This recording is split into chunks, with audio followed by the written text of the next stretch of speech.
Azerbaijan. We're going to have a special pop-up at the end where we have an interview with our president, Mr. Aliyev. We're going to be talking about National Museum Day, and we're going to have a blast from the past from the fire in Baku.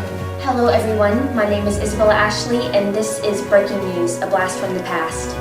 Earlier this morning at around 6 a.m., an electrical malfunction caused a one-story wooden abandoned building to catch fire. The fire slowly spread, and it being a wooden building meant that the surrounding area caught on fire as well. This area included a rehabilitation center located in our capital, Baku. The first place to catch fire in the rehabilitation center was this ward for bedridden patients, and it slowly spread. As far as we know, 34 people have had to been rescued so far, 3 have been hospitalized, and at least 24 have died in the fire. I hope that as a country, we can unite in order to get over this tragic event. Okay, now it's time to Liberty with some more history. And also environmental issues. Thank you, Isabella. Now we're going to be talking about environmental issues with Barack Obama. So some stuff that's going on y'all should be aware about is severe pollution caused by heavy industries and agriculture has damaged the environment of Azerbaijan.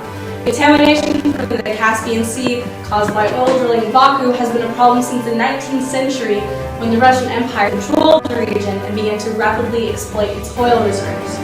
Although oil production waned during the Soviet period, petroleum is routinely dumped into the Caspian. So the Caspian also suffers from a discharge of untreated sewage and has depleted the sea stock of sturgeon.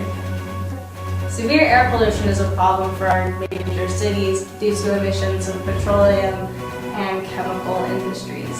During the Soviet period, dangerously high concentrations of pesticides and fertilizers were used to increase Azerbaijan's agricultural output. In the late 1980s, when environmental awareness began to surface on the USSR, Azerbaijan's high infant mortality rate and high rates of infectious disease were linked to chemicals used in cotton growing. Although the people of Azerbaijan are genuinely aware of the need to protect the environment, the republic's environmental issues have not received significant attention from the government. 2019 International Museum Day at Baku Park Boulevard Mall, May 17th through May 19th. This event is aimed at honoring museums' collections, histories, legacies, and traditions to make them meaningful for next generations and an increasingly diverse audience.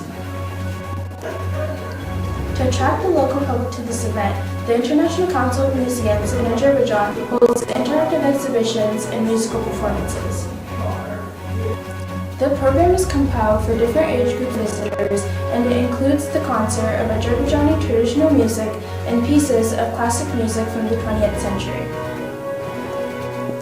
It also includes poetry readings, children's theatrical performances, interactive demonstrations of traditional customs, and carpet weaving. The event is organized by a number of Baku's museums, such as the Azerbaijan Carpet Museum, the National Museum of Azerbaijan History, and Azerbaijan State Theater Museum. Next up, we have an interview with President Aliyev. Hello everyone, my name is Tanishqa, and today I have the President of Azerbaijan. How are you doing today? Good. That's great. So, how's it like being President of this country? It's good, but it can be very challenging sometimes, but I think it's well worth it to have such an amazing position. What are the challenges?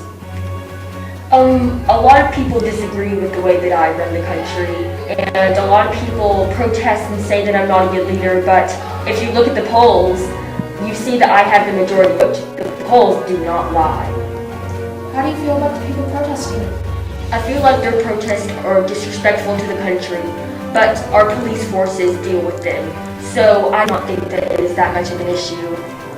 Does it ever worry you that someone might go one step further and possibly hurt you or someone else? Well, thoughts have crossed my mind, but they do not worry me, because I trust our police force will deal with this issue. How do the other countries feel about the way we govern this country? Well, most countries do not give me issues, except the United States. The United States claimed that during the polls I used fear tactics in order to persuade the majority to vote for me, but that is not the case. The majority voted for me on their own because their beliefs matched with mine. I feel like they need to stop trying to govern my country and focus on their own country with their own issues, because obviously they're not doing 100% good either. How long do you plan to stay president? Well, this is my third term, and I plan to do it as long as possible. That is why I chose the Constitution, so that way I could run for more than 2 terms. I mean, after all, if I'm the best for this job, then why would I want someone else to take it from me? I feel like I'm doing a justice for this country to be serving it and leading it. Okay, that's all the time we have.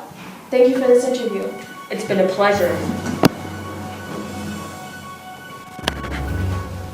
Thank you for watching, ladies and gentlemen. We'll see you next week on number 2 News Channel 4.